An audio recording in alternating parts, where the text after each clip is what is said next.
Hello everyone, welcome to my channel. I am Neha Narang. तो आइए आज की क्लास स्टार्ट करते हैं। आज की क्लास में हम NT UGC NET music vocal का सिलेबस करने जा रहे हैं।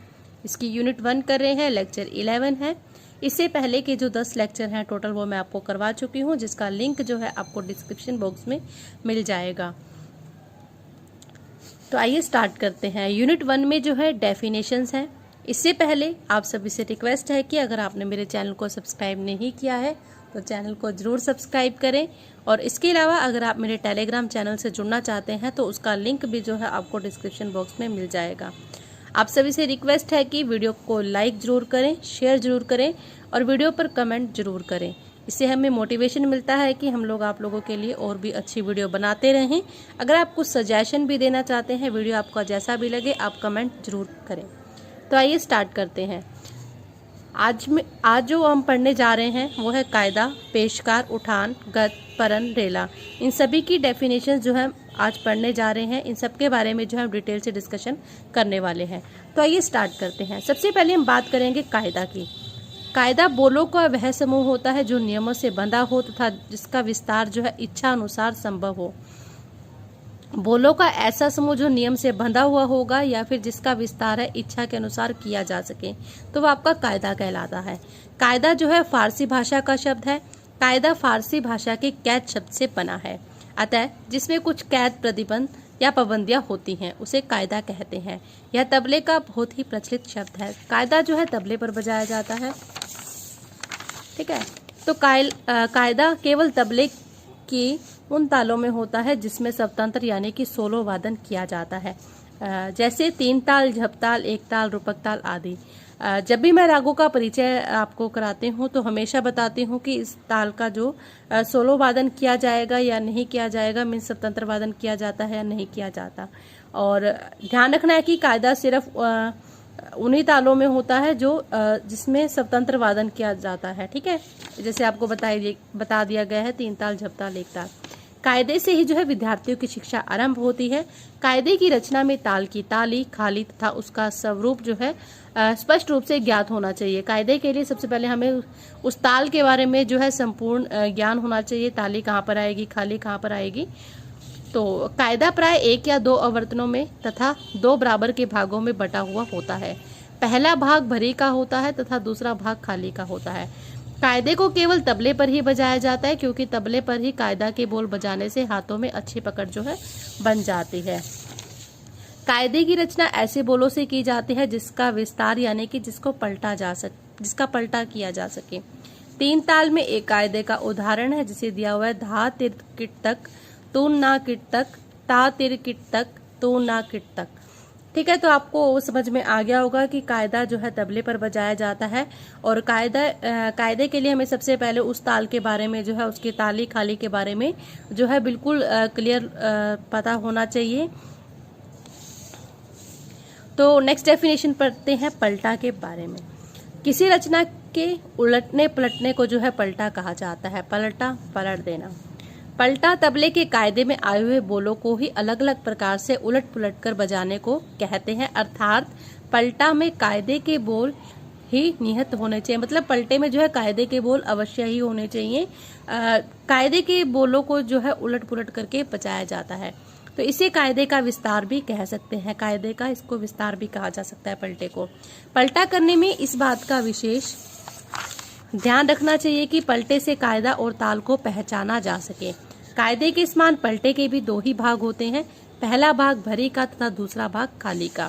पलटे के पहले भाग को बजाने के बाद कायदे की पहली पंक्ति प्राय दोहराई जाती है, हमेशा उसको रिपीट किया जाता है। कायदे दोबारा देख लीजिए। पलटे के पहले भाग को बजाने के बाद जो है कायदे की पहली जो लाइन होती है उसको दोहराया जाता है, जिससे कायदे का क्या कहा जाता है, टेक कहा जाता है। आगे बात करेंगे पेशकार की।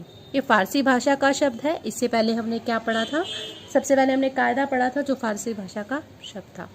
और पेशकार जो है फारसी भाषा का शब्द है जिसका अर्थ है पेश करना, अर्थात प्रस्तुत करना। कठिन तथा आड़ लय के कायदे को भी पेशकार कहते हैं। पेशकार के लक्षण जो है काफी हद तक कायदे से मिलते जुलते होते हैं और कायदे के समान इसमें भी पलटे ही किए जाते हैं, किंतु पलटे करने में नियमों में शिथिलता रहती है। इसमें त्रिकधिनता, धाधिनता, तिनगिन, इस तरीके के जो बोल समूह का अधिक प्रयोग किया जाता है। पेशकार के लिए फर्शबंदी शब्द का भी प्रयोग किया जाता है। इसका अर्थ है जमीन बनाना, अर्थात उस धरती का निर्माण करना जिस पर तबला वादन की भव्य अट्टालिका जो है खड़ी होती है। पेशकार सुंदर बोलों से युक्त एवं एक प्रकार का कायदा है जिसकी लय डगमगाती हुई चलती है। तो पेशकार का जो आनंद है मध्य लय में ही आता है।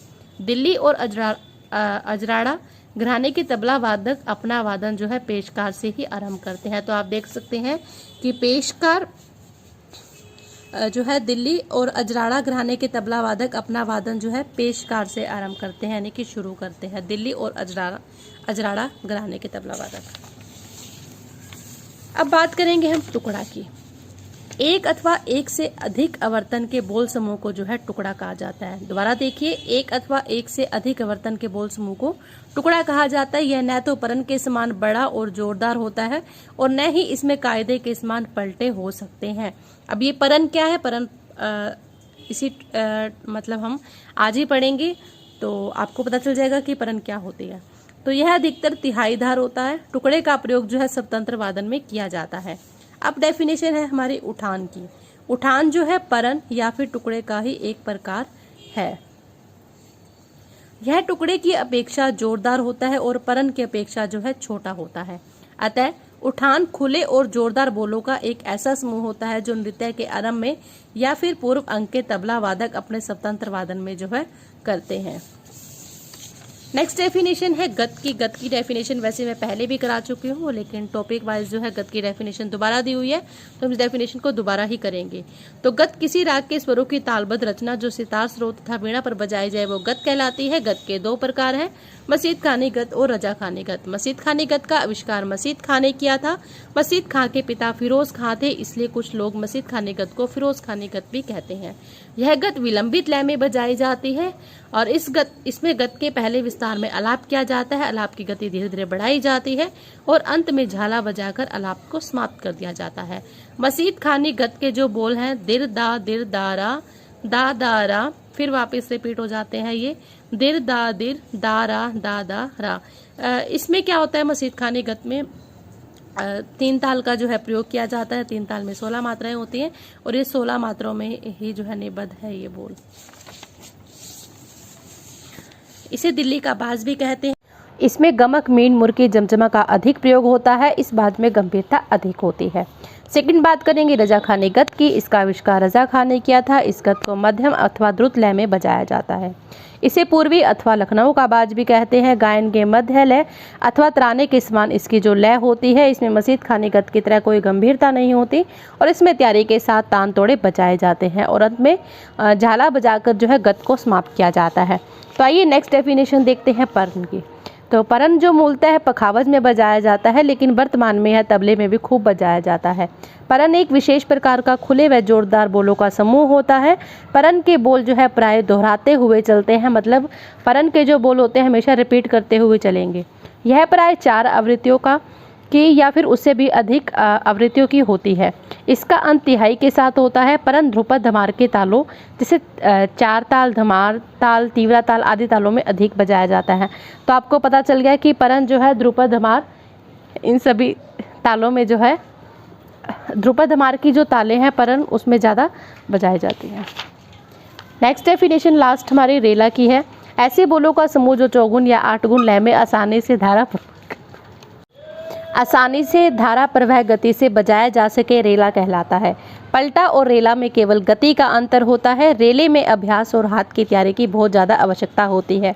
जैसे 3 ताल में धा तिरकिट धा तिरकिट धा ते ता तिरकिट ता तिरकिट धा ते। तो ये था आज का लेक्चर हमारा। तो थैंक यू।